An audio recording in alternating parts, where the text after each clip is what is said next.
Okay, so today we're going to be covering tooth-borne surgical guides and implant planning in 3Shape's Implant Studio 2017.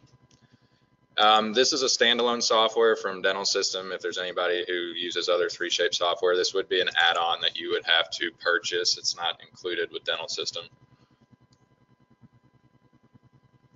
So this is running on 3Shape's new platform, the same platform that the Trio software runs on. And so eventually Dental System will also be moving to this and you'll have one seamless workflow. But for right now, what it'll let you do is do the planning, the surgical guide, and then you can export a surface scan with the implant information already in it and then do design straight from that. So this is the basic interface. You can sort by either patients, cases, or by calendar. And there's very minimal setup that you need to do to be able to start doing surgical guides. If I click on more and then go to the settings tab, there's really three things we have to do. The first one is under manufacturing and then settings. I have to set an output directory. And to do that, you just hit browse and then find the folder where you want to output these guides. The reason you have to do this is that the software automatically generates all the output at the end, whereas in Dental System, sometimes there's some hotkey combos that you have to go through. The other thing is to make sure this Implant Studio option shows up. And the way that, again, this platform works, you install the base software, and then depending on what license you have, it will install additional software. But there's really two parts to the Implant Studio section of the settings. The first one is planner and guide.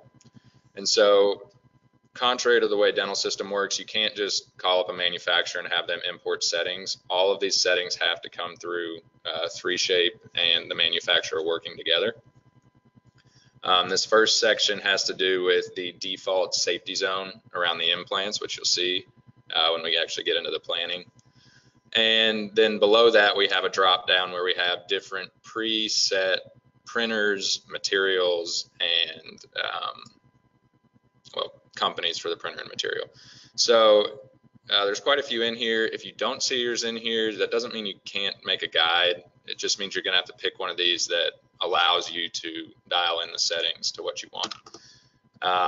And basically, these presets come from the manufacturer and what they've tested. They supply a document to 3Shape, and then 3Shape will add this in an update.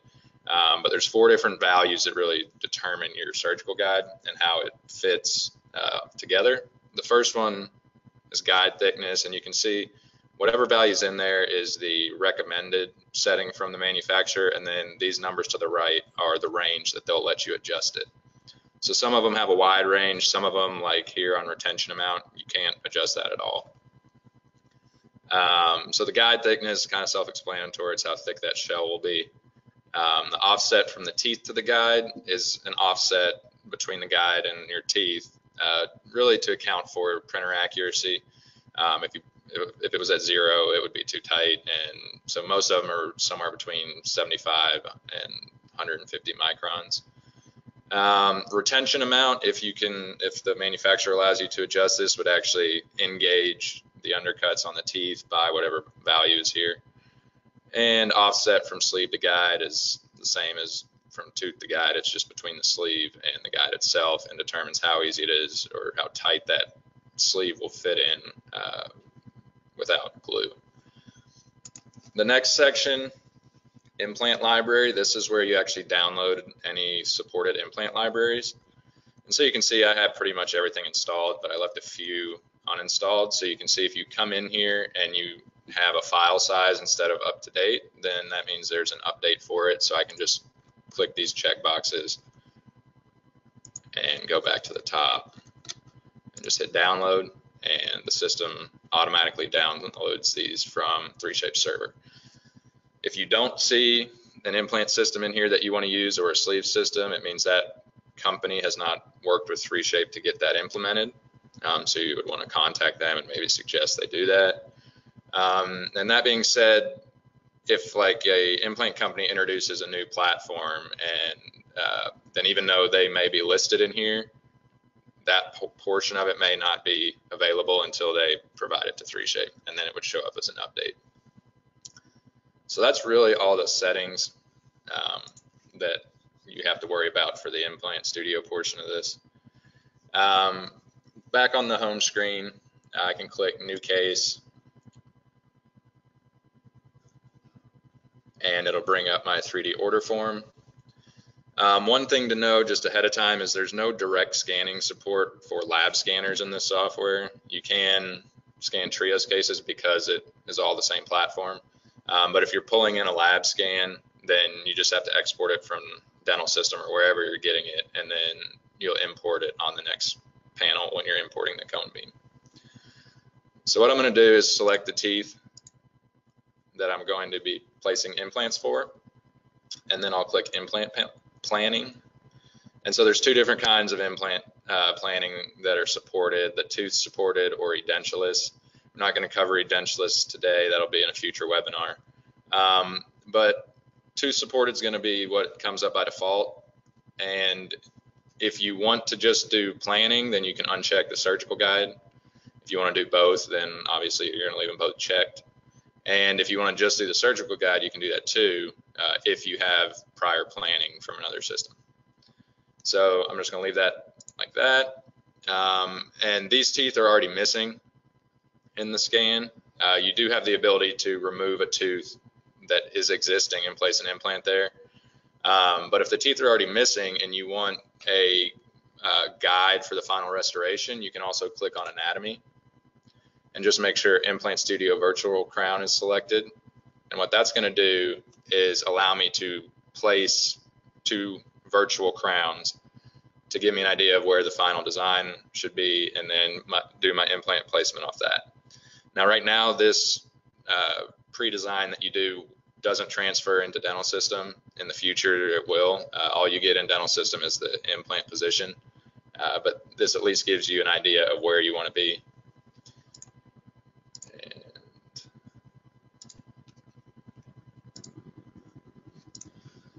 Now we just make sure that we have both the surgical guide, implant planning, and the Implant Studio Virtual Crown for both of our teeth. You can add a pre-preparation over here on the right if you want. You can set a delivery date. By default, it's going to go in-house, but if you have Communicate accounts set up, you can have it go elsewhere. So then I'm just going to click Next. And now we're at the point where we have to import scans. So first, I'm just going to click Import Lower Surface Scan. I'm going to go to where I have these scans saved, and these can be STLs or 3Shape's DCM format. And I'll just click Open. So you can see that scan there. Now I have to do the cone beam. And one thing to know about getting the cone beams is they still have to be transferred either, well, physically, either on a disk or a flash drive. There's not a digital format, like you can't send them through Communicate yet, but that should be a feature in the future. It's something they've been talking about for a while. So I just need to find my cone beam. This could be a whole list of DCM files, which is each slice of the DCM, or it could be a whole combined DCM. If it is all the different ones, you just have to pick one of them and then hit Open, and it'll pull the rest in. And what this is going to do is just give me the ability to preview the different slices of my cone beam. So that way you could at least know if the information that you need is there before you get into doing the case. So in each of these boxes, I can slide the slider left to right, and you'll see there's a colored border around each box. And then on the box next to it, you know, let's say in this center one, I can see my red and green lines, which would be this box and the far right box, and then over on the left, basically it's showing you what slice you're looking at. And as long, and in this case where I'm only doing the lower, as long as I had the mandible and the appropriate side of the mandible, then I don't really need the rest of this cone beam, and we're actually going to cut a lot of it away in the next step. So once you validate you have everything that you need, just hit select, and that will go ahead and import the cone beam. All right, so once the cone beam's imported, you can just right click, rotate, view the 3D image. Then I have all the scans I need based on the order form, which is the lower surface scan and then the cone beam. If I want, I can import the upper, but it's not really necessary, but I'll go ahead and do it anyways.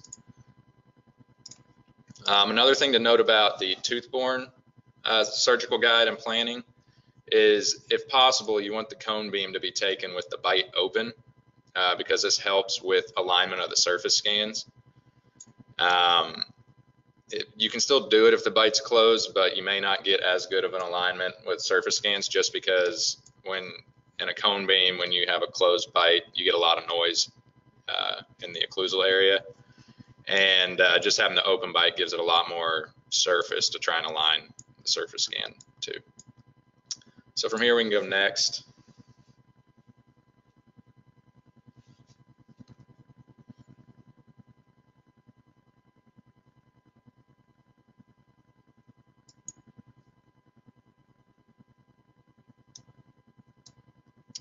And give it a second to process. So we have to go back one more step.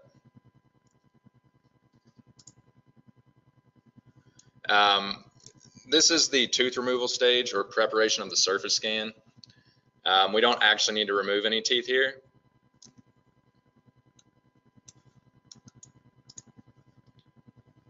But if you wanted to, you click the plus, and then what we're going to do is just go around the tooth.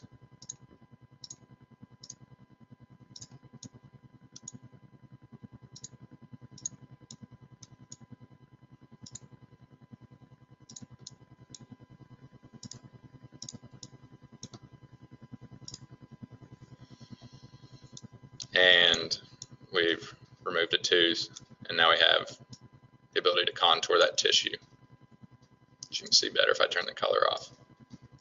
And then it will leave this as a virtual tooth to guide implant placement if we were going to put one here, but we're not. So I'm just going to go ahead and delete that by hitting the X. So now if I have that anatomy virtual crown in, I have a step where I can place that. And the way it works, the teeth just stay horizontal on the screen, so you have to kind of rotate the model to get it kind of where you want it so that the teeth are in a decent initial placement. And then you'll just single click. And then for anybody who's familiar with 3Shape's dental system, we have the same sculpt toolkit that we have in dental system. So, you know, transform, morph, wax knife. Now, because this doesn't actually transfer into dental system yet, I don't recommend spending a whole lot of time trying to make these look exactly like the final restoration. But just to give you an initial idea of size and position, is kind of what this is for right now.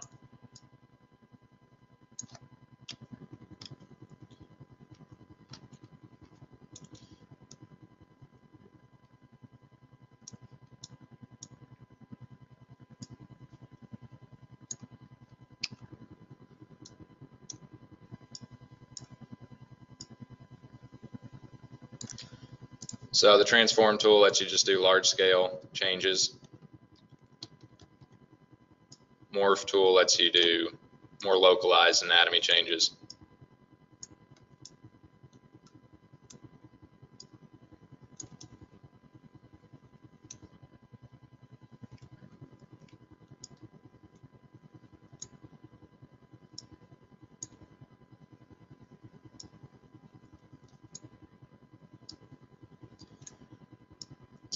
One advantage to placing these teeth, even if you're not really concerned with, you know, designing off the final restoration plan, it will automatically place the implant for each of these teeth underneath this virtual crown. If you don't have the virtual crown, then you have to use the panoramic curve to start the initial placement. So if I'm good with my placement of my teeth, I can just go next.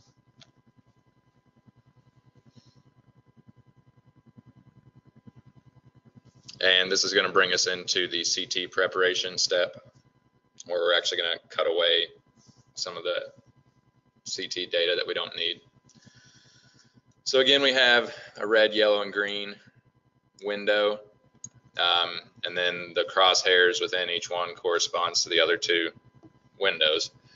But then we also have this blue box, and what that is going to do is we're essentially cropping the cone beam. And if you notice, there's some information about the graphics card in my computer system. So to do tooth-borne guides, you need at least 2 gigabytes of video memory. And to do the fully edentulous guides, you actually need 4. So I would have a hard time doing the edentulous guides on this particular computer. And the other thing to be looking at is how much memory is required. So in this case, right now, without cropping anything, it's 366 megabytes. And then my volume region is valid. If this was red, it would mean it's not valid. I don't have enough memory. I can't go forward. I would need to do it on a better system. But as I crop this image, or the cone beam, just by dragging these lines, you can see it's going to change the size of that memory that's required. Now, when I'm doing that, I need to be paying attention to what I'm cropping off. So I know here I've cropped too much. I'm cropped off some of the mandible. That being said, I'm not actually working in the anterior, so I could cut that off if I wanted to, but it may make the surface alignment difficult. And I can cut out the spine. I don't need that.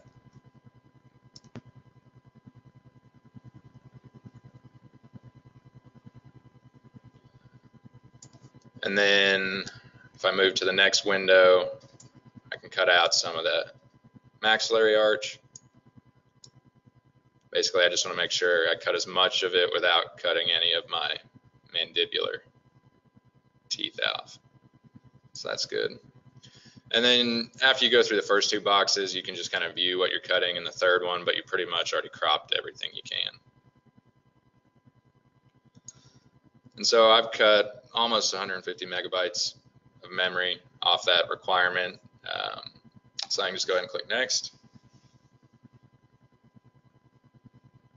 And there's what I have left from that cone beam.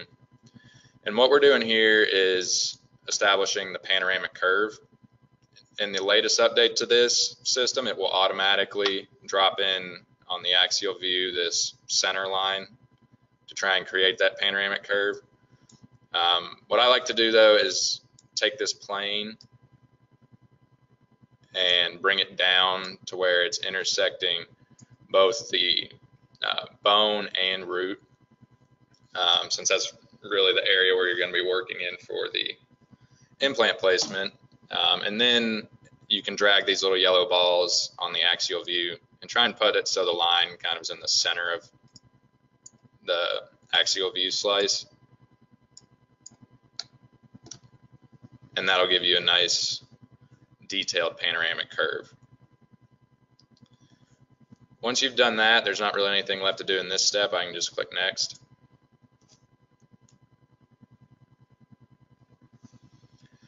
And that brings us into the scan alignment step.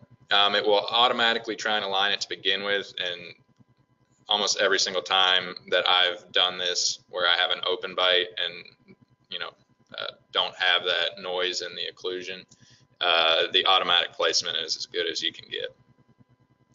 Now, if you want to tell it, take 3 points of reference, just like you can with like scanning models, you can do that by clicking these 3 points, and it's going to give me 2 windows. Now, make sure if you're doing this, you're only clicking on the enamel, because that's the only areas of the scans that are going to be the same.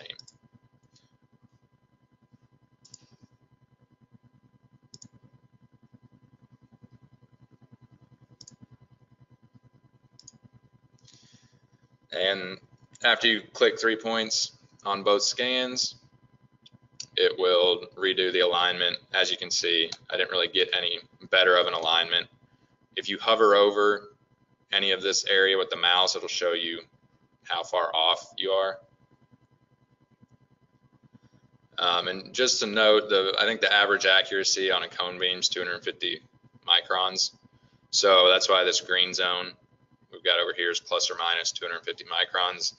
That's as good really as you're going to be able to get with a cone beam, at least the standard dental cone beams. If you go to medical cone beams, which are a lot more expensive, you can get more accurate, but it's not really cost effective for what we're doing here. So after that, I can go to manual alignment if I want. And one thing you may have noticed, I keep getting little pop-ups over on the left side of my screen. Until you actually hit don't show again for each of these, it's actually going to give you a little pop-up message telling you what you're supposed to be doing and how to do it, which is kind of a nice feature when you're first starting out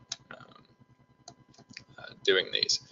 So the manual alignment, what we can do is actually, if I click on this in either the orthogonal view or the tangential view, if I click on the surface scan, which is the tan scan, I can actually drag it around and try and line it up differently.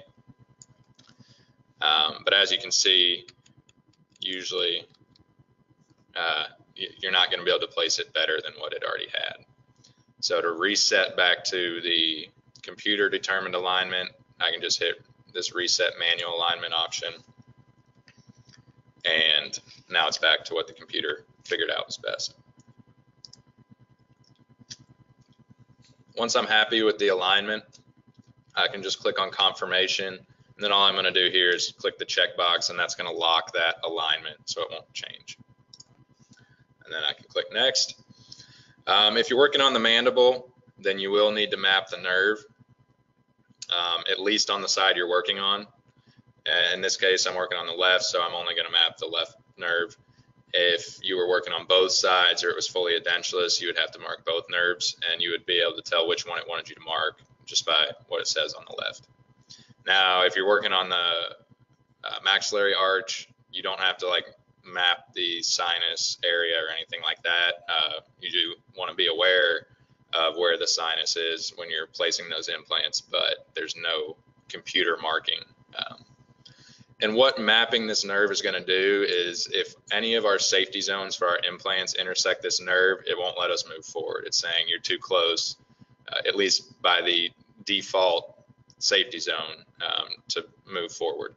Now you can override that into a custom safety zone, but that will show in the surgical report that you overrode the default recommended safety zone. And I'll show you that a little bit later. To map the nerve, what we're going to do is come over on the panoramic view and drag this crosshair over to kind of where we can see on this, we can see the nerve, and we're looking for the mental foramen.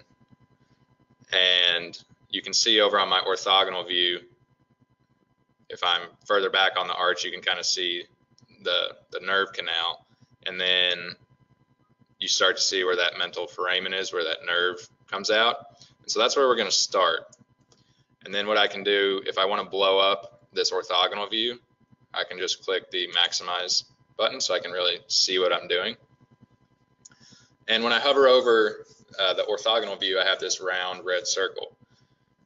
And what we're going to be doing is just clicking to map the nerve, but first we want to adjust the size of the circle so that it's at least as big as the canal that we can see, because you don't want to be smaller, or that's not going to be an accurate representation. It's better to err on the larger side. And then we'll click once at the exit and then once at the bottom.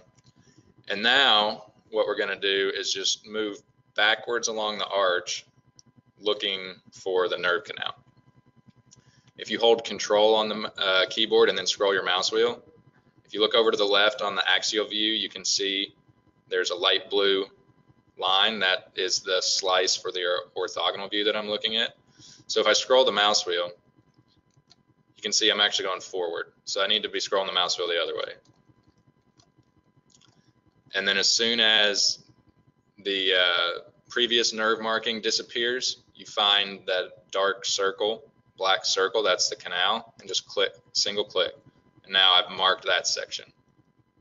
And you'll actually see the circle will deform a little bit to try and map the border of that black area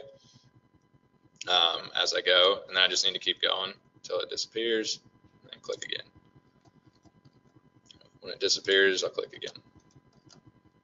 And so on until I've mapped at least enough of the nerve to get past where I'm going to be, or just go ahead and map the whole nerve.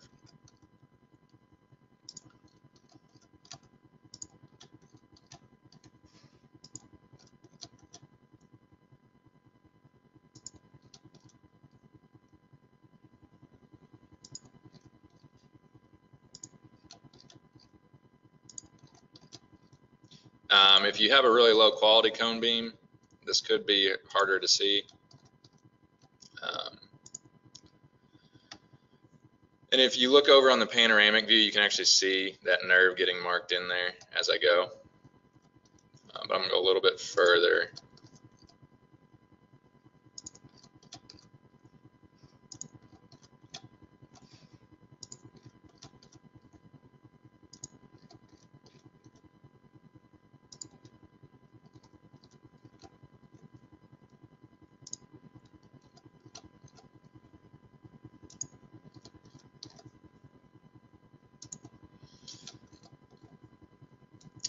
So that's far enough back. We're not placing implants way back here.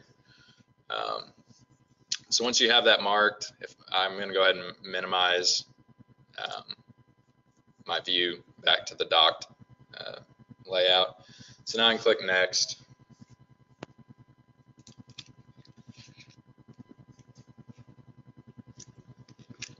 And it'll bring me into the actual planning portion of the workflow. And as you can see, depending on what step we're on, it may expand sub-steps. And the way that Implant Studio works, like right here, I'm on Implant Planning. Next, I'll be on Surgical Guide. And then the final portion here is the approval. Once I have the approval for the planning and I tell Implant Studio that it's approved, it's going to lock this, where I can only come back and view it. I can't come back and change the planning. And then there's the same thing can be done with the surgical guide once it's approved. But to start out, what I'm going to do is just decide what implant I want to start with over here under the jaw, and I'll just start with 19. So I'll click the plus, and then I'm going to get a pop-up that will show me some implants that I can select. Whatever the last system was that you used, that's what's going to pop up first. But if I click the little back arrow, I can actually see every system that I have downloaded. Now, if you don't download all the systems like I've done, you won't see all this. You can just download what you actually use.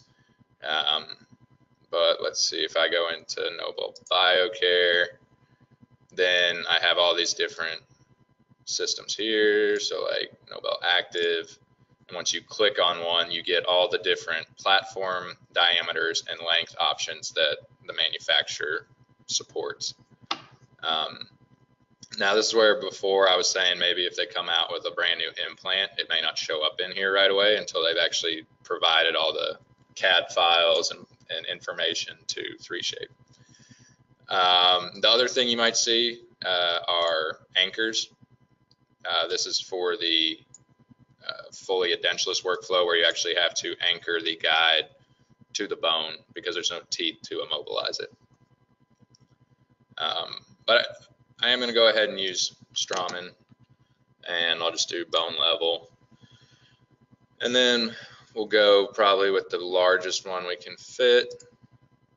So I'm going to start with a 12. That's a 4.8 and then 12 long. And all I have to do is single click on that, and it'll drop the implant and a corresponding sleeve in. So then I can just close this window, and we'll maximize our implant aligned 90-degree view. And I can just click on the image and hold, and you can actually drag and position this implant. The red balls allow you to rotate. And as you rotate, it's going to keep the implant vertical and then rotate the actual image around it. Now, if you think, okay, I've got more length here, I can go to a longer implant. You don't have to go back to the library by clicking here and then picking 14. I can just grab this green ball and drag down until the number changes, and that'll change it to a 14. So here we have plenty of space away from the nerve, but let's say we were actually didn't have that much space. If this outer border, which is the safety zone, if that intersects the nerve or another implant safety zone, it's going to turn red, which indicates I'm too close to something, either another implant or the nerve. In most cases, you're not going to want to change this safety zone. It's based off of some researched standards. But if you have to, you can override this safety zone. To do that, this fourth button under the arch is Set Custom Safety Zone. I have to check the Set Custom Safety Zone box, and now I can change, let's say, I want my apical distance to only be 1.5. You can see it changed that value, and then the radial distance, or what's on the sides, you could change. And once you're not, the safety zones aren't overlapping something like the nerve or another safety zone, it'll turn yellow. It won't ever turn green like the default safety zone. And this will show in the surgical report, one, it's going to show what you change the safety zone to, and also it's just, a visual identifier. This is not a default safety zone. And then if I don't need that, I can just uncheck it, change our positioning on our implant. And you need to adjust the position of the implant in the implant align 90-degree view, and then over here, implant align 0.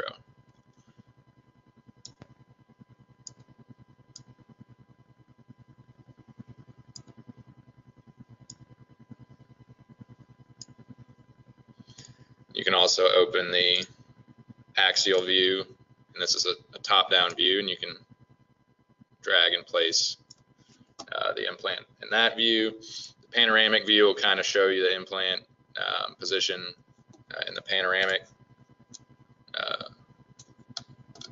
view, and then you can also look at it in the 3D view. And if you want to, you can slide this CT opacity towards the left and actually see the implant in the cone beam, which is kind of nice. If the sleeve is yellow in any of these views, that means it's touching surface tissue. It will allow you to proceed, but you might have some issues with seating if that's the case. Now, what you can do, depending on what sleeve kit you're using, you may be able to adjust the sleeve height. The one that's on here right now is a Straumann one, and I can view what sleeve it is by coming back over to the left and clicking Select Sleeve. So right now I'm using Straumann's just plain fully guided sleeve.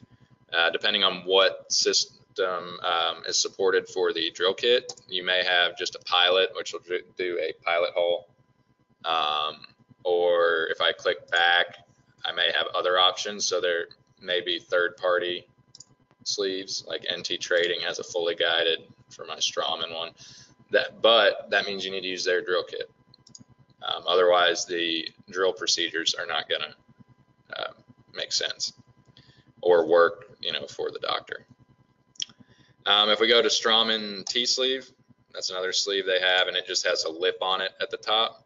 And if I just click on fully guided and then the sleeve over here, you can see it changed it. And if I click on the little green ball above the sleeve, I can drag this. It was at 2 millimeters. I can drag it up to 4. So Straumann supports several different positions of the sleeve, which will all correspond to information for their drill kit. Some sleeve manufacturers don't allow you to adjust this, and then some actually let you freely adjust it, even into fractions of a millimeter.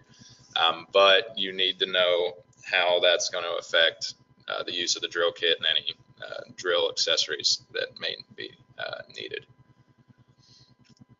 So once I'm happy with this placement and the sleeve, I can go on to the next one, and I'm going to just bring this back to my panoramic view, and I'll click the plus. Now you can see it turned my implant red, and this is what happens with if you don't have the virtual teeth. Is I would have to drag this crosshair to tell it where I want the implant to go, and then when I click the implant, it'll drop it in. Now, I didn't actually have to do the part with the crosshair for this, because once I click that implant, since I had a tooth for 18, it would automatically place it under 18. And I'll just go back to my implant aligned views. I'm going to rotate, and I'll pan the implant. You can't adjust the sleeve height from these views. You have to do that in the 3D scene. And I'll switch views. Now, if you're doing multiple implants on the same arch, you can lock them together so they will be, when you adjust one, it adjusts the others so they stay parallel.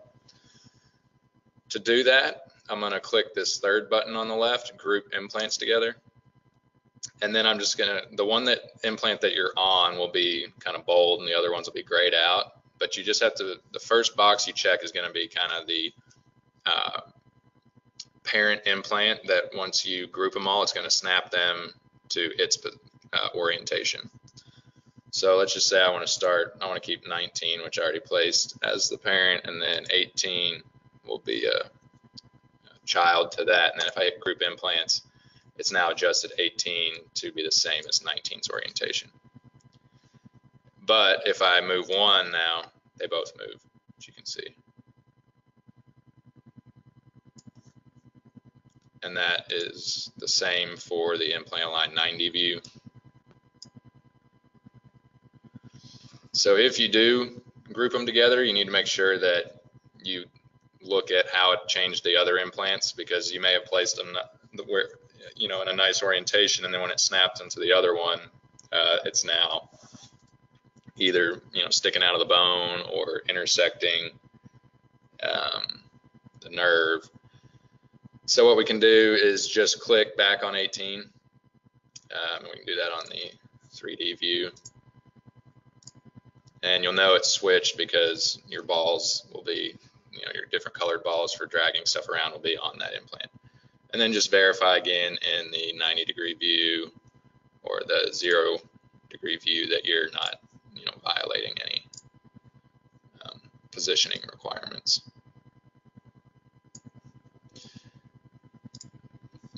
Now, like I was saying before, if the safety zones overlap, you will also not be able to proceed without either moving the implant or changing to a custom safety zone.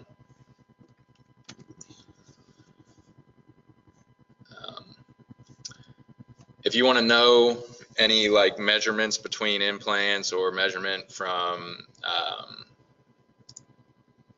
the implant down to the nerve, then what we can do is actually put a measurement in. So first I'm going to hold control and scroll through this view to the nerve showing for this area. And then I can click over the one that looks like a tape measure. Just click that, and then just single click. Sorry.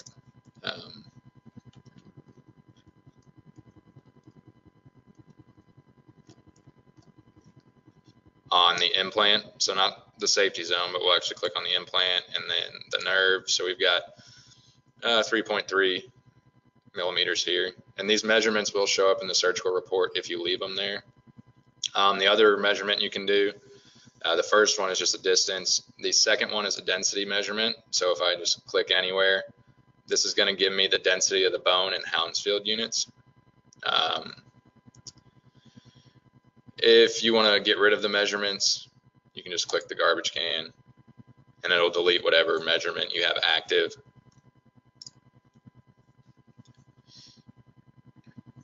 So let me go back to the 3D scene, and I'm going to adjust 18's sleeve. I'm going to go ahead and switch it to be the same T sleeve from Straumann. And then I'm going to adjust the height. So I can go all the way up to 6 with this. Leave it at 4.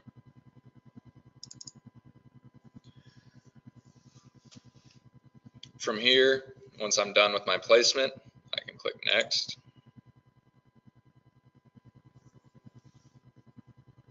And I'm just going to minimize back to a docked view and go next one more time. Now I'm actually in the surgical guide fabrication step. This little offset around the sleeve is what it's going to build in, and then also cut to the tissue for the sleeve support. I can adjust that size just by dragging the green balls. But the default is usually pretty good there. Over on the left, the first thing you have to do would be, if you want, you can change the insertion direction, which is that blue arrow, and you do it just by rotating to the way you would want the guide to go in, and then hit the arrow with the eye, which is going to be your from view, and that will change my insertion direction. And as well, it will change these undercuts, which are the dark areas. If you want to go back to the original insertion direction, you just hit the magic wand button, but I'm going to leave it where I placed it. Then we have to add a patch, which is going to be the border for our guide. You can just left click and draw. You can also do single clicks, pretty much the same as you would do any kind of spline line drawing in 3Shape.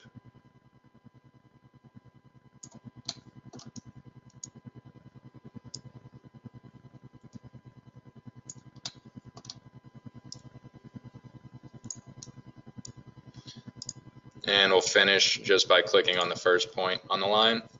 And then we can edit again just by single clicking and holding.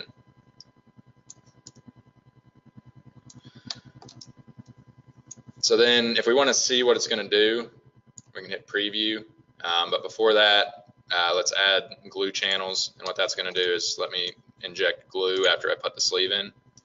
And I just click each implant and then click the glue channel button to turn that on, and then I can drag that glue channel up or down depending on the sleeve design and what's required. I also have my manufacturer drop down here. This is where I can actually change what preset manufacturing settings I'm going to use.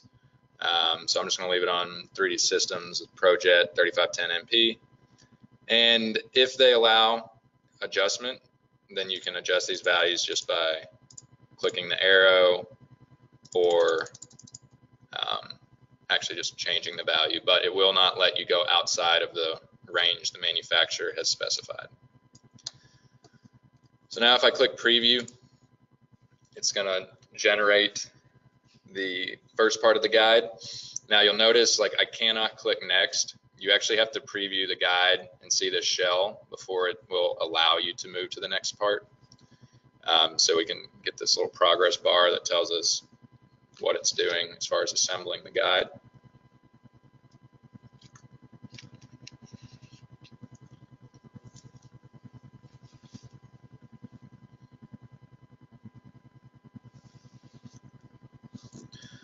So now that it has processed this portion of the guide, I can move forward by clicking next, or I can go back and change any of these settings. If I click next, that's going to take me to bars and windows. Bars let you add support bars. So let's say I wanted to reinforce these two implants because they've got a pretty small connection. I can just click the add bar, and you can either do a rectangular or a circular bar. And once I've placed it, I can change the size or rotation of it just by changing views. And it's okay if this, if I drag it all the way through here, that's fine.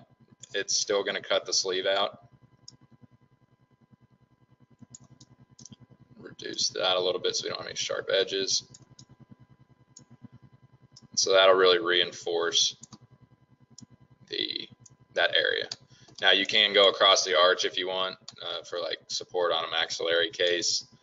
So after that, we need to add some viewing windows for a tooth-borne guide, and what that's for is letting us see that it is seated all the way down on the teeth. So usually you want to add 2 to 3 of these, and I'll just click, rotate, and usually what you want to do is encompass a cusp.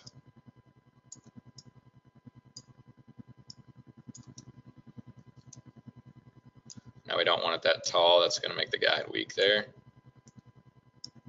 So we just rotate our view and then adjust that height. And if I click preview,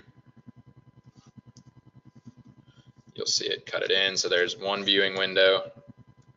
And the idea is that you'll see the contour of the guide again, meet the contour of the tooth. You'll know it's all the way seated. And then generally it's a good idea to at least put one at the midline or one on the other side of the arch as well.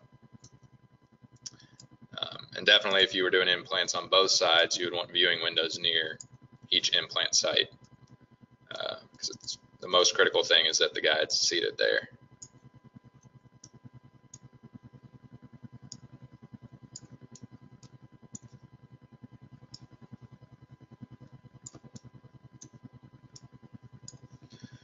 And again, I have to let it finish generating the preview before I can go on to the next step. So there's another viewing window. So now I can go next. And the last thing we do is we can add an ID tag if we want. So if I click the plus, the default ID tag is going to be the ID number generated by 3Shape. But if I want, I can just type anything in here.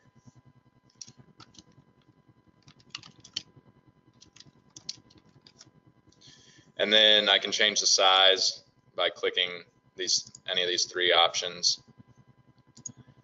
And the same way that the placing the virtual teeth worked, you have to rotate this scan. Like if you're trying to get this horizontal with like the occlusal plane, you have to rotate the scan. You can't click and then rotate the text. So then I'll just place this on by single clicking.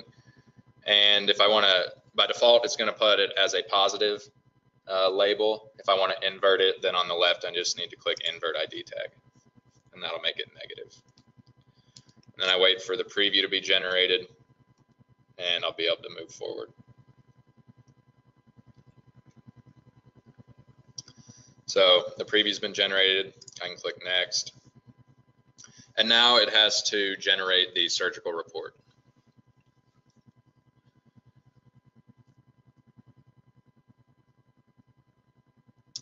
So now it has generated the surgical report. If you want to view it, you can click that button. Essentially, this is a document that shows the implant, the placement, and all different views, as well as density around each implant. And this is what goes to the surgeon for approval. So you would send this to them, receive it back signed or e-signed. Once you have a signed copy of this where the surgery or the planning's been approved, then you can check this approved planning. And basically what it says here is once you've clicked yes, you will not be able to modify the planning. You would have to create a whole new case and then import your scans and do it that way. Now, and you can see it changes this icon to have an eye on it.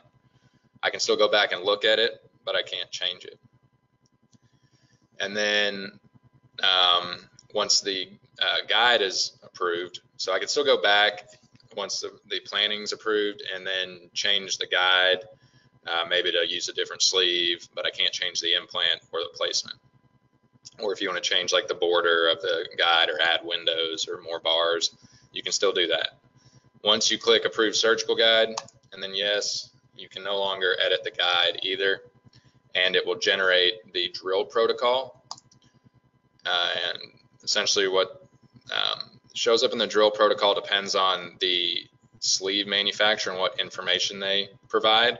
But in this case, this Strawman information is all that's needed for the doctor to do a fully guided placement. Some other ones are less detailed. That just kind of depends on what the manufacturers provided 3Shape with. But it'll even show the implant part number, the sleeve number, sleeve height, basically pretty much everything. So I can close here.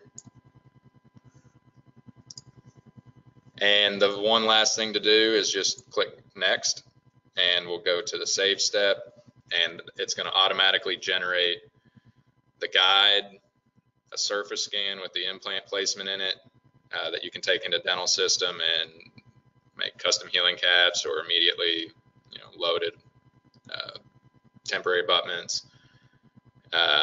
It'll also generate the surgical report, but it'll say approved on there instead of a signature line, and then it will make the drilling guide. So once you get a check over here on the left, if you click open folder, it'll take you to that output. I have my approved surgical report, so that way you can have a copy that says approved, a signed copy, and as long as they're the same, there's no way you went in and changed the planning. We have the drilling protocol, which we just saw, our surgical guide as an STL. So there's our guide. And then we also have a lower jaw scan with implant info, which you can't actually see, but when you import this into Dental System and then pick the implant platform, you don't have to use any kind of scan bodies or any of that to align. You just go straight into the design, and the implant analogs are in the same place as the planning. And then you can just hit close. That takes you back to the order entry or order management window, and you can go on doing more guides. So that pretty much wraps up doing tooth-borne surgical guides and planning in Implant Studio 2017. All right, well, thank you, Evan. There are 2 questions so far, and I would remind everyone that if you do have any questions that you'd like answered by Evan now, this would be the time to type them into that place in the upper right-hand corner of your screen. The first question is, can you see the tissue thickness in a slice view? The tissue thickness? Well, what you would look at, let me go back to planning stage. So what you would see, this brown line is your tissue, and then of course the grayish area is the bone. So you could drop in a measurement. So there, my tissue is about 2 millimeters. But that's really the only way, these different views, you can put different measurements in. So I got 1.5 millimeters of tissue there. And then if you want to change the slice that you're looking at, that's a matter of just hovering over the view and then holding control and just scrolling your mouse wheel. So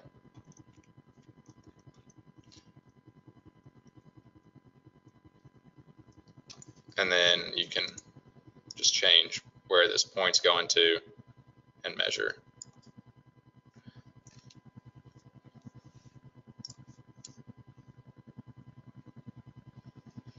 All right, I think that's really the only way that you can measure tissue thickness in the software.